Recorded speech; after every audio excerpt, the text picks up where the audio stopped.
Čau, es esmu Līna un es labprāt taisītu karjeru ķīmijas nozarē. Jautājums tikai kurā profesijā. Lai to palīdzētu noskaidrot, es caur interviju ciklu tiekos ar dažādiem ekspertiem, viņus izvaicādama un lai sev un varbūt arī tev palīdzētu saprast, izprast dažādās iespējas, kas pastāv. Ar mani šodien ir agronoma un augu aizsardzības konsultante Julija Vilcāne no Dobeles Zirnavnieka. Un lai sāks otrā intervija. Sveika, Julija! Sveika! Vai tu lūdzu varētu iepazīstināt ar sevi un ar savu darbu? Ko tieši dara agronoms augu aizsardzības konsultants? Jā, agronoms augu aizsardzības konsultants tā ir plaša profesija.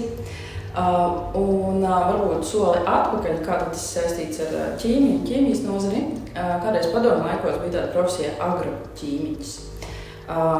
Mūsdienās, diemžēl, Latvijā mums tāda profesija atsevišķi nav vairs sastopama. Ir varbūt cilvēki, kas to ir kādreiz mācījušies un kam ir diploms. Bet tas nenozīmē, ka tie darbi nav pazuduši. Vēl vien viņi ir jādara un tās zināšanas ir vajadzīgas. Un tā mana darba specifika arī ir, kad no visas tās agronomijas nozares, kur ir augu audzēšana, augsnes apstrāde, tas mans šaurais darba lauks ir tieši mēslošanas līdzekļi, kas ir bieži vien ķīmiskas vielas, augu aizsardzības līdzekļi, kas arī bieži vien ķīmiskas vielas, bet ne tikai. Tur ir ļoti daudz arī bioloģisku, ekoloģisku produktu. Un tad mans darba uzdevums ir to visu meklēt, skatīties, kas der, kas ir vajadzīgs konkrētajiem augiem konkrētajā brīdī, lai visas šīs vielas netiktu lietotas nepreizi un nevietā. Jo tas mērķis ir maksimāli droši veselīga pārtika uz mūsu galdiem. Bet varētu lūdzu minēt kādu piemēru situāciju, kas pierāda, tiešām šādu profesiju ir nepieciešama? Jā, augu audzēšana nav tik vienkārši, kā izskatās, jo visvienkāršāk ir audzēt visam dažus augus uz balkonu, tas viss vienkāršākais. Bet jo vairāk augi vienā vietā, jo dažādi izaicinājumi tur vairāk parādās. Piemēram, lielveikali šobrīd ir tā vieta, kur mēs arvien vairāk iegādājamies ogas, svaigas ogas, zemes, agnes, melnas, dzērvenes, un lielveikali saka, mūsu patērētāji grib maksimāli veselīgas ogas, un tad lūdzu ražotāji arī piedāvāja mums maksimāli veselīgas ogas, kas ir audzētas maksimāli dabiskos apstākļos.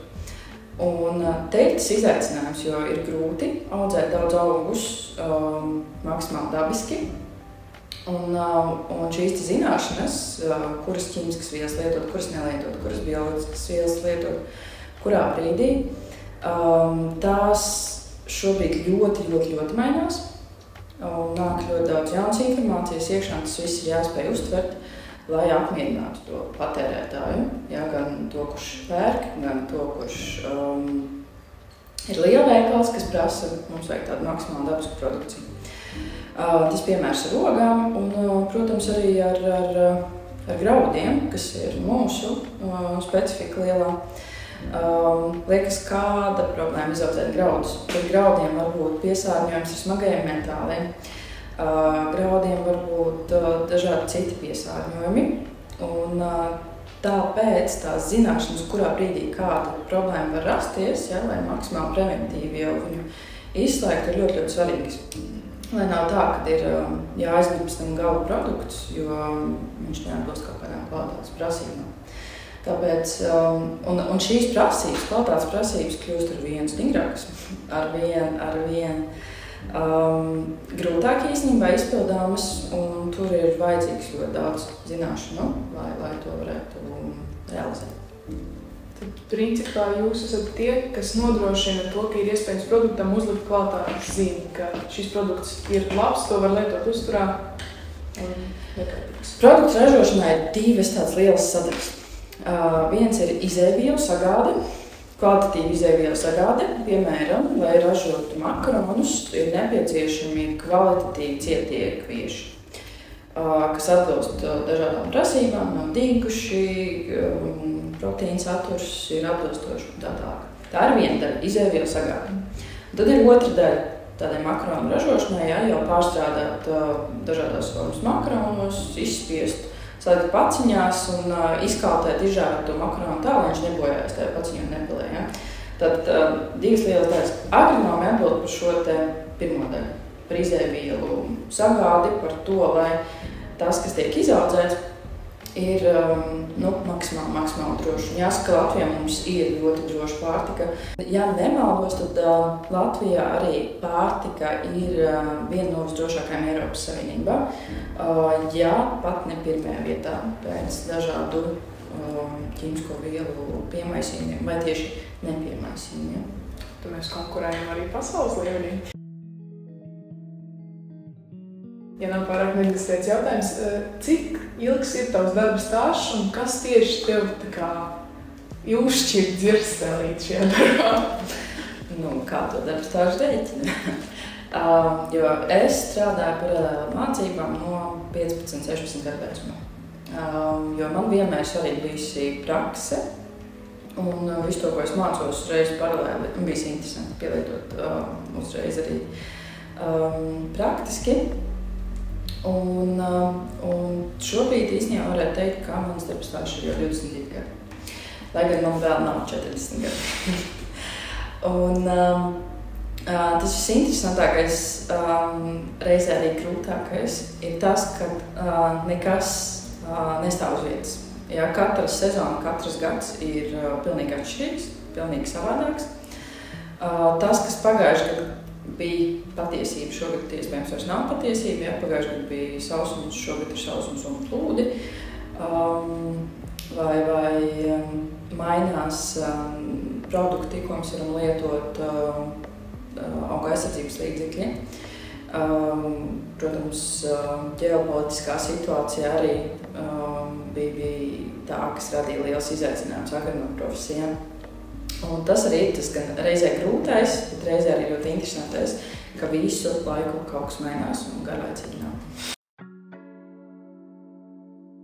Mazliet atgriežoties pagātnē, vai drīkst uzzināt, kāds bija tavs bērnības sapnis un vai tas kaut kā ietekmēja tavu šī brīža profesiju? Jā. Mans bērnības sapnis bija tāds, ka es būšu ārste un es ārstēšu. Tad es gribēju būt veterināra ārste, bet tagad es smējos, ka esmu augu ārste, jo tas viens no darbiem ir ārstēt arī augus. Man patika tā ideja, kad lietas nav neatrisināmas, ja, kad situācijām var būt risinājumi. Un kaut ko pieliekot kaut kur, vai kaut ko uzpūšot kaut kur, vai kaut vai kā pasmērēt kādu smēri, ja, lai tikt vaļā no ziluma, ja, ka tā ideja, ka ar kaut ko mēs varam tikt, atrast pie kaut kāda risinājuma, tikt pie kāda risinājuma. Jā, tālāk arī kaut kā likumsakarīgi es laikam tomēr nonācu pie augiem, jo mani vecāki jau bija agronomi. Un tad, laikam, gribot, negribot, es arī šo profesiju turpināju. Tā ir tāda kā dzimtas. Vai pēc īstenībā, vai varētu teikt, vai vecākiem bija tieši ietekme? Tā kā nevis tu pati atklāji, bet... Es ļoti pretojos. Es domāju, es iešu savu ceļu, un tā, ka šo ceļu es galīgi noteikti neiešu. Bet... Tas, ka vecāki ir kaut kādas lietas stāstījuši, protams, redzēs viņu darbu un mēs esam apsprieduši tās lietas, ja, tad gribot, negribot, ieraugot tās kaut kur apkārt, ja, man ir interesanti, šo es zinu par šo, tad es gribu, ka vēl varbūt uzzināt, un tad jau tā profesija viņa tā nemanāmi ievelk savās dzīvēs. Tu minēji, ka manām ietekme bija arī vecāku personā. Kā pavilkt jaunieti, kuram vispār nav nejausmas, kas tas ir, kā viņi ievelk šajā profesijā? Man liekas, fantastiski darbu dara ēnudienas, ja, kur ir iespējas jau piemērīt dažādās profesijās.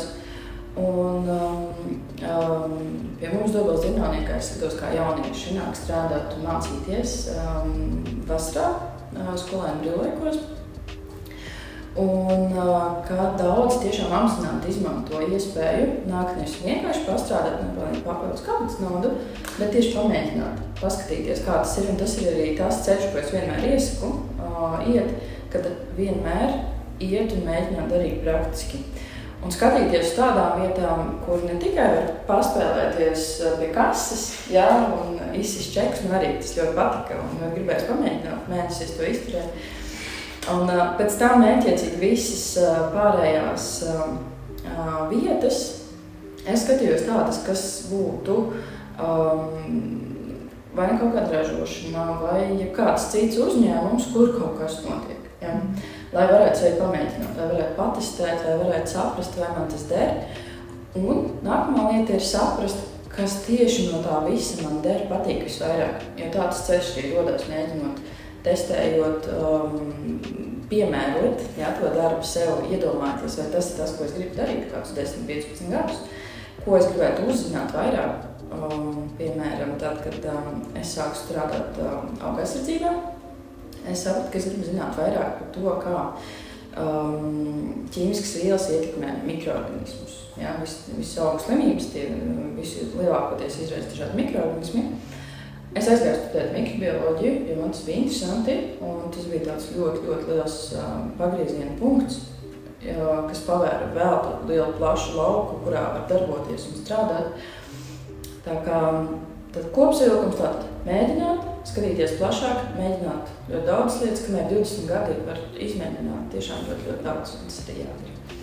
Tu minēji, ka pie jums var iet vasarā strādāt. Ko tieši jaunietis var pats izmēģināt savām rokām? Ļoti daudz ko.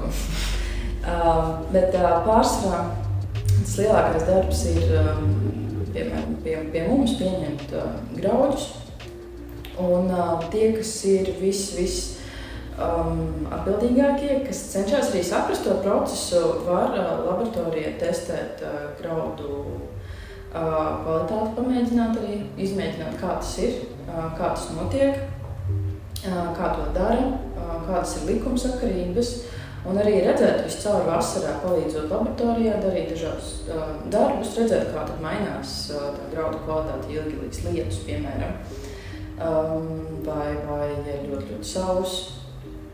Tas tāds viens liels, bet pārtikas ražošanā darba vienmēr pietiek.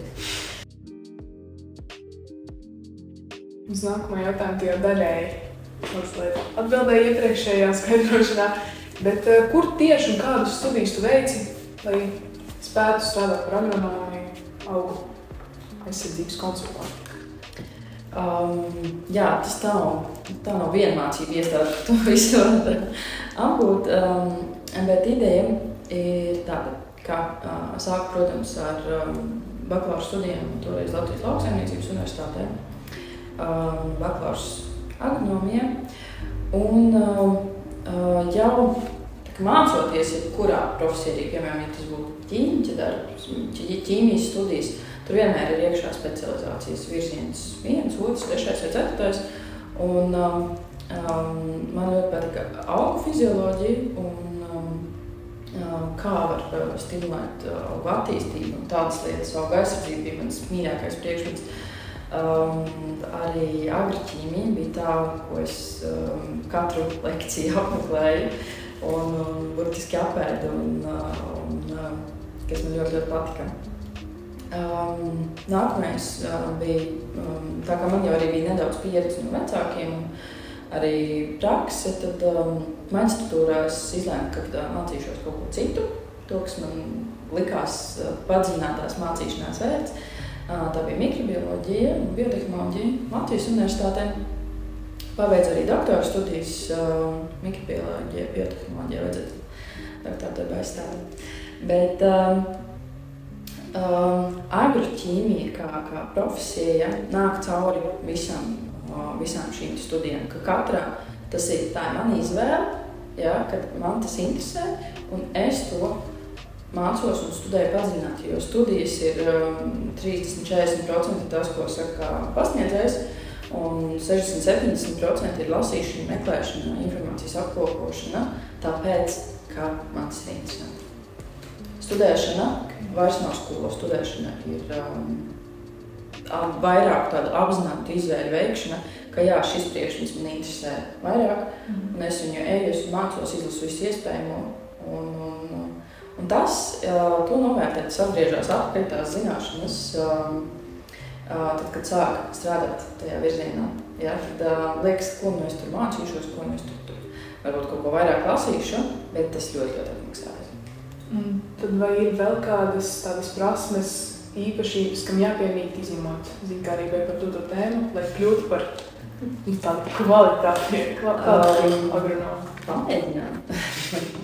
Tā ir vēlmei pamēģināt, ja, ka tās zināšanas nepaliek tas, ko mēs zinām un neizmantojam, tas nozīmē, ka mēs nezinām, kamēr mēs neizmantojam. Ja. Tas, ko mēs zinām, ir jācenšas to izmantot, tāpēc prakse. Es jau teicu, ka vienmēr esmu strādājis paralēli studijām, tieši tāpēc, lai būtu lielāka vēl izpratne par to, ko man vajag mācīt procesā. Īpašības numur 1 ir noteikti atbildība, jo ķīmija, agroķīmija un gaisardzība, visas šīs nozares tur ir atbildība, jo, ja mēs kaut ko neizdarām līdz galam, ja, no tā var ciest vēl citi cilvēki, augi, daba. Ja, līdz ar to ir jācenšas vienmēr atcerēties, kā tas, ko es daru šodien, ja, tas var ietekmēt kaut kā arī nākotnē lietas. Iniciatīva noteikti vienmēr nepieciešama, un tas ir tas, kas mums sabiedrībā trūkst, ka mēs nenākam ar iniciatīvu, šo varētu labāk darīt, vai šo varētu darīt savādāk. Protams, nevienmēr tas izdodas, ja? Nevienmēr tas ir uzreiz tā arī izdarāms, bet tā ir ļoti, ļoti svarīga īpašība, un kas vēl varētu būt? Jā, tā zinātkāre, ja, kad skatīties, kas ir tas, ko es vēl šeit varu izdarīt, vai kas šeit var labi sanākt. Es nevaru nepajautāt, vai ir kāda prasme, darbība vai pavisam vienkārši īpašība, kas piemīt tieši agronomiem un kas citiem ķīmiķiem nešķistu tik pašsaprotama profesija? Jā, tās lietas, kas ir no ķīmijas, bet ko dara agronomi, lai tā būtu pavisam saprotami, ir, agronomi visbiežāk neizstāvēs laboratorijā ar mēģini rokā, lai gan arī tā gadās. Bet tas, kur tā ķīmija realizējās agronomu darbā, ir, piemēram, vākas maisiņu veidošana, piemēram. Pamatskolā mēs mācāmies, kā savienot kādu sulfātu vielas kopā, kaut kas aiziet gāzē, kaut kas izkrīt nogulsnēs, bet agronomiem katru dienu ir šī dilemma, vai konkrēto mēslojumu var jau kopā ar konkrēto aizsardzības līdzekli, lai nav daudzas reizes jābraukā pa lauku, smidzinot un tērējot degvielu. Un tad šī zināšana vai 5 tās izvēlētās vielas var sajaukt tagad kopā vai nevar sajaukt kopā. Tas ir tas, kas ir agronomu profesijas viens no tādiem agronomu profesionalitātes rādītājiem. Ja agronoms spēj saprast, ko tad var ar ko kopā jaukt un ko nevar kopā. Jo tās sekas var būt dažādas. Piemēram, ja sajauc kopā to, ko nevar jaukt kopā, sliktākajā gadījumā tās vielas vienkārši nenostrādās tā, kā viņam vajadzētu nostrādāt. Jeb labākajā gadījumā nenostrādās tā, kā vajadzētu nostrādāt. Sliktākajā augi būs, kā tautas valodās, nodedzināti, ja viņi ļoti cietīs. Vai, piemēram, var tikt bojāta tehnika, veidojas kaut kādi nešķīstoši savienojumi, un katra sprausliņa miglotājā aizķer ciet. Tāpēc ķīmija ir ļoti svarīga lauksaimniecībā, izpratne par ķīmiju. Un, tas praktiskais ir, ko ar ko jaukt kopā vai nejaukt kopā. Bet ir arī daudz dažādas citas lietas, piemēram, cik ilgi nedrīkst ēst konkrēto ogas vai graudus pēc tam, kad tur ir lietots kaut kāds mēslojums vai aizsardzības līdzeklis. Ja? Vienā gadījumā tās tur 7 dienas, citā 60 dienas. Ja? Un tas vienmēr ir jāatcerās un jāņem vērā tajā pārtikas ražošanas procesā. Es gribēju tev vairāk, mazliet paņemt atkāpīt, kā struktūrā veidojas tava ikdiena, vai tu plāno, ko var miksēt, ko nē, vai tu ej uz laukiem skaties, kas vispār jāmaina? Agronoms, kas, piemēram, strādā kādā saimniecībā, tā ikdiena nedaudz atšķirsies no tāda agronoma, kas strādā ražošanā. Man ir darbs ar ļoti, ļoti daudziem graudu audzētājiem ikdienā. Un tā ikdiena izskatās apmēram tā, ka ir sezonalitāte, pavasarī tā, ka tas telefons zvana no kārs, jo visiem ir šis jautājums. Man ir nezāles tādas, ko es varu lietot. Man ir slimības tādas graudiem, ja? Tātad, ko man paredzēt, ko man lietot. Ir ļoti sauss, vai var augsts barot caur lapām, ja? Tad, tie ir jautājumi, kas tādam agronomu ražošanā ir nepārtraukti jāatbild, bet, lai tos jautājumus varētu atbildēt, paralēli vismaz daļa no tā laika katru dienu ir jāvērt, lai lasītu jaunumus, lai dotos uz apmācībām, lauku dienām, semināriem. Es cenšos vismaz reizi gadā arī aizdoties uz mācībām ārzemēs, kuru visu laiku tiek sekots līdzi jaunumiem. Un trešā darba daļa tā ir pieredze. Ja ir izpētīts, ka vielu X arī vielu Y var jau kopā. Es redzu, kā tas ir nostrādājis uz lauka kaut kādā brīdī. Un, tas nostrādā, efekts bija. Tad mēs varam turpināt šādā veidā. Tāda ikdiena ir, to ir grūti izstāstīt. Ir arī jāmeklē šie produkti, jālas par viņiem informācija. Atbildes uz jautājumiem, mācīšanās, lai varētu atbildēt šos jautājumus. Un prakse. Tu minēji, ka darba ietvaros tev ir diezgan daudz jālas, jāceļo, lai mācītos. Vai tas kaut kādā veidā ir arī ietekmējis ārpus darba dzīvi? Tā kā kādi hobiji tev ir? Vai ko tu dari savā brīvajā laikā? Jā, agronoma darbs nedaudz vai daudz ietekmē arī privāto dzīvi, jo, piemēram, labs agronoms nevar aiziet atvaļinājumā maijā, piemēram, vai jūnija sākumā, vai augustā, kas ir standarta tāds Eiropā un pasaulē pieņemts atvaļinājuma laiks, augusts, ja? Agronoms nevar aiziet augustā, jo tad ir ražas laiks, jaunās sējas laiks, un agronomi tajā laikā nevar. Bet tas liek būt radošākam pārējā laikā, un to laiku, kas ir brīvs, tā jēgpilni izmantot, lai pavadītu kopā ar ģimeni, ar bērniem. Un tas mans hobijs ir ceļošana un dažādu pamestu vietu atrašana un apskate. Piemēram, esmu bijusi Černobiļā, esmu bijusi Bosnijā pamestās aviobāzēs, kas ir iecirstas klintīs. Jo tur visur arī ir kaut kāda, protams, saistība ar augiem, kā viņi uzvedās, tad, kad neviens viņus vairs nepieskata. Ja. Tas, kas man ir interesanti. Un jā, tas kaut kādā veidā saistīts ar pamatdarbu. Kādi ir ierastākie izaicinājumi darba vidē? Baigi apjomīgi izklausās viss, kas tev jādara.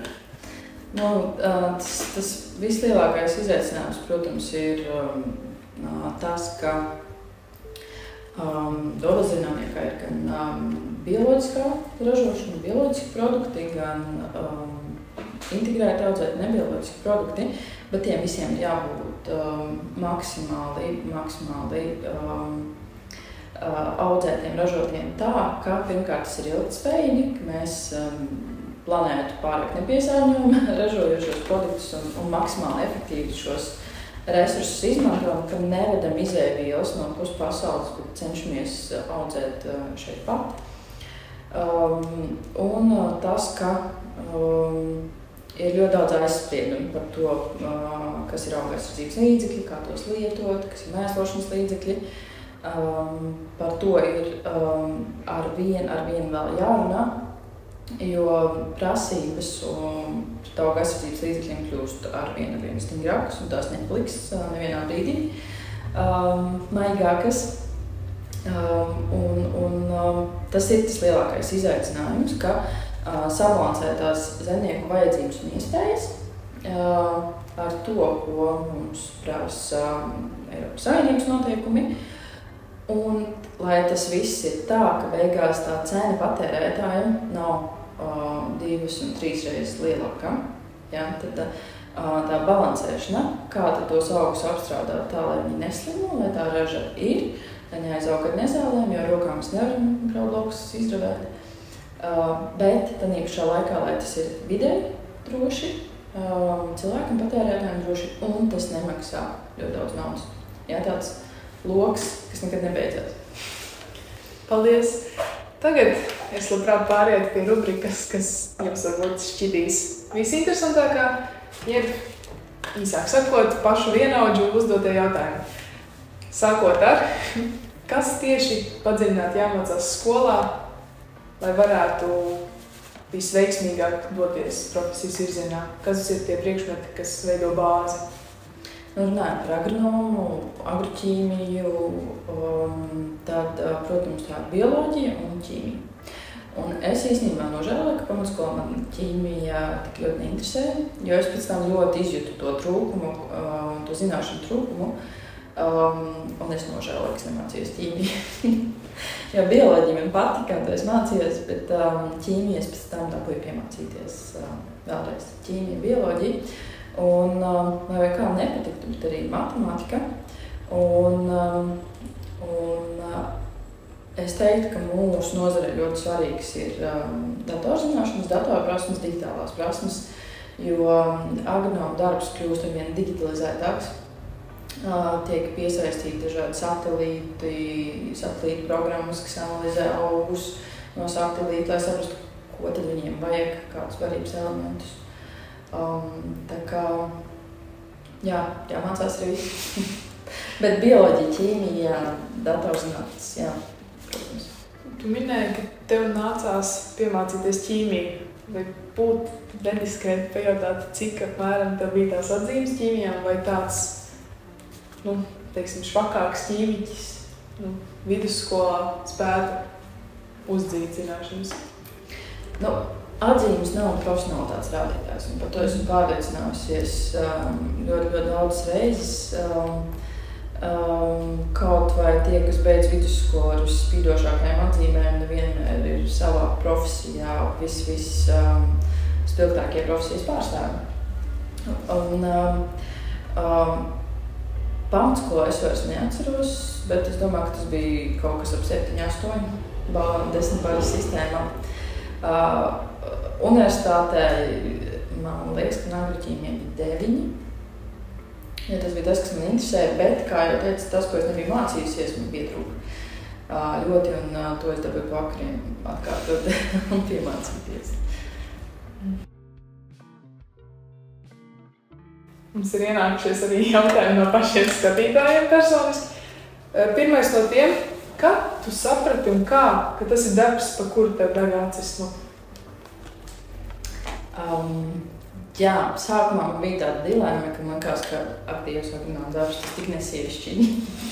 Tas ir tik vecmodīgi kaut kādā ziņā, jā, bet satiekot cilvēkus foršus, fantastiskas sievietes, kas strādā nozarē, redzot, kā var tiešām atbalstīt citus cilvēkus, caur to, ka palīdzēt viņiem veidot viņu biznesus, viņu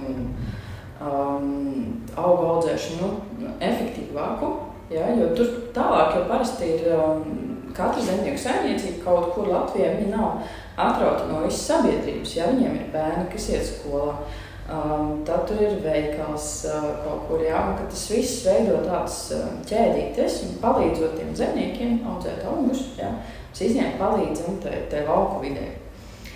Tā kā, tad, kad es beidzot to ieraudzīju un apzinājos, ka tas darbs būšana par agronomu nav tikai izaudzēt konkrēto lauku graudu un nokūt un aizvest, lai uztais makaronus, ja, bet ka tas īstenībā daudz vairāk. ka tās ir rūpes par vidi un arī rūpes par cilvēkiem, kas dzīvo. Un tas noteikti nav nesievišķīgi darbs, to es arī ļoti saprotu.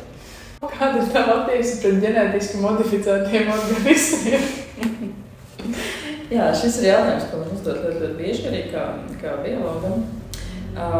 Uzreiz gribu brīdināt, ka Latvijā nedrīkst audzēt ģenētiski modificētus organismus, ja tos, no kuriem bail, tos audzēt nedrīkst. To var izlemt tur katra pašvaldība, bet lielākoties visas pašvaldības ir izlēmušas, kad neaudzēs.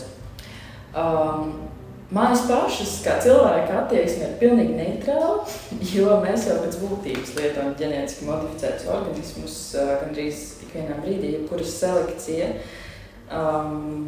Tur, kur mēs meklējam augus, kuriem ir saldākas zemes, lielāki āboli, ražīgāki graudi, tur jau kaut kāda modifikācija notiek. Jā. Varbūt mēs nesaucam to par ģenētisko modifikāciju, bet ja mēs lietojam produktus, kas nav ražoti Eiropas Savienībā, tātad no Amerikas, no citām valstīm, tad mēs lietojam uzturā ģenētiski modificētu pārtiku. Bieži vien.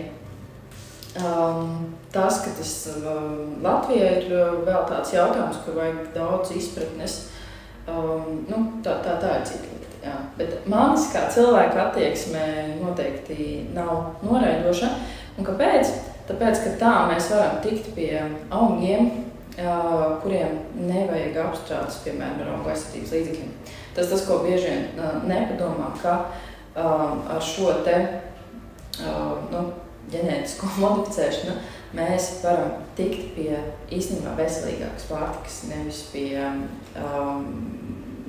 tās, kas mums ir tagad. Tas tavs stereotips, ka visi, kas strādā zinātnes lauciņā, ir tādi diezgan rāmjos ieturēti un stīvi. Kā tu skaties uz šo galvojumu? Ķīmijas zinātnes. Arī. Gan jā, gan nē, jo zinātnēs, ja strādāšana zinātnē, tieši kā zinātnē, tā prasa, protams, noteikts rakstura īpašības, lai varētu realizēt ilgtermiņa projektus, spēj iedzināties detaļās, tā joprojām. Bet mēs vienmēr varam izvēlēties paši savu attieksmi pret situāciju, un es zinu daudz dažādus zinātniekus, kas pa dienu strādā un pa nakti arī prot balēties, ja? Un tas nebūtu netraucē darbam, viss ir mūsu paša attieksme. Un atkal profesionāli ķīmijas nozare, man liekas, arī no tā negarlaicīgākā, ne iesūmojušākā. Tad pārējāt tādā finiša taisnē. Kāpēc tieši jaunajiem ķīmiķiem, jaunajiem zinātniekiem būtu jāiet strādāt uz tavu uzņēmumu, respektīvi Dobeles dzirdinānieku? Šeit ir arī jāsaprot viena lieta. Zinātnieki strādā zinātnē, Dobeles dzirdinānieks ir ražošanā. Ražošanā tā ir prakse, tā ir profesionālā ķīmija. To tā varētu būt droši vien, jo zinātne un zinātnē ķīmija tā ir tā kā viens virziens. Un tā visa sāls ir kāda pārnest šo teoriju uz praksi, piemēram, ražojošā uzņēmumā. Un pārtikas ražotājiem bieži vien ir svarīgi nevis pieņemt ķīmiķus darbā pašiem, bet svarīgāk ir, ka mums ir sadarbības partneri dažādiem pakalpojumiem. Jā, piemēram, gatavās produkcijas analīze, augu analīze, augu lapu analīze, piemēram, ļoti svarīgs darbs, ko šobrīd ir ķīmiķi lielākoties. Jaunu augu aizsardzības līdzekļu radīšana, kas ir droši, tas ir darbs ķīmiķiem. Tātad mēs esam pārtikas ražotājs, bet ir ļoti daudz saistītās nozares, kur vajag jau tagad un kur vajadzēs, un arī turpmāk nākotnē vajadzēs cilvēkus, kas mācās un prot ķīmiju ne tikai tādā bāzes līmenī, bet arī, kas redz, kā to pielietot dažādos procesos dzīvē. Jā, jo tas nevienmēr tik vienkārši saprast, piemēram, piemēram, ja graudi ir piesārņoti ar kaut kādām ķīmiskām vielām, kādā veidā tas var būt noticis, ja? Vai tas ir noticis uz lauka, vai tas ir bijis kaut kāds atliekas mašīnā, ar ko ir vēsti tie graudi, ja? Tad jāprot skatīties 3 soļus tālāk, un lai to tā varētu, tad tur bieži vien vajag ne tikai ķīmisko izglītību, ja, bet arī kādu no vēl citām papildus nozarēm. Tāpēc ir ļoti forši mācīties, piemēram, ne tikai vienu lietu, piemēram, ķīmiju bakalaurā, bet arī iet, un to es arī noteikti iesaku, mācīties maģistratūrās, pamēģināt universitātes, pamēģināt programmas un skatīties, kā tad var paplašināt savu redzesloku konkrētajai profesijai, konkrētajām nozarei, jo tas vienai nodara. Jo plašāks redzesloks, jo vieglāk ir savā darbā strādāt. Ja jaunietis vēlētos iet tieši par agronomu vai augu aizsardzības konsultantu, es gribu teikt ekspertu, ko tu viņam personīgi ieteiktu? Noteikti cītīgi mācīties, bet tā mana veiksmes atslēga droši vien ir tā, un ko es arī citiem vienmēr nekautrējoties iesaku, ir uzdot jautājumus. Jā, tātad prakses vietā uzdot jautājumus, kāpēc ir tā, kāpēc ir šādi, kāpēc tagad mēs darām tā, un kāpēc mēs vakar darījām savādāk, ja? Lai maksimāli izprastu tās vietas, nozares, kur tas jaunietis ir, ja, to specifiku un kas tur notiek. Jo arī es savā darbā saskaros ar dažādu vecumu cilvēkiem, arī tie, kas tikko sāk savu profesionālo dzīvi, un tie, kas uzdod jautājumus, tie ir vinētāji. Un nekautrēties, jo tad, kad nāk kāds jaunais speciālists, ja, īstenībā tie, kas ir pieredzi, viņi nedaudz sagaida, ja, kad mūs tagad izjautās un būs jāstāsta viss. Un mēs tam esam gatavi, tikai jautājiet. Vai tu arī ikdienā dalies ar savu pieredzi ar citiem, ja šis ir tāds ekskluzīvs gadījums? Jā. Kādi 7-8 atpakaļ es sāku veidot Facebook blogu, kur rakstīju tieši par savām agronomu ikdienas gaitā. Tas gan pārtika vairāk par tādu dārza mīļu blogu Instagramā un Facebookā, bet es arī vadu apmācības par auga aizsardzības mēslošanas pamatlietām. Vismaz vairākus kursus gadā es novedu tiem, kam ir interesanti, un tiem, kas vēlas iemācīties šīs lietas, bet, piemēram, nav laika studēt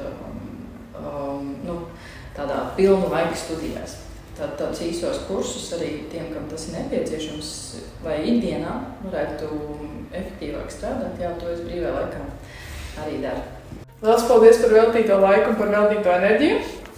Atgādinu, man šodien bija Dobeles dzirnavnieka, agronome un augu aizsardzības konsultante Julija Vilcāne. Ja ir vēl kādi papildus jautājumi, visi linki, mājaslapas, sociālai tīkli ir video aprakstā. Paldies, ka skaties un seko līdzi, lai varbūt uzzināt vēl kaut ko jaunu. Tikās nākamreiz. Tā!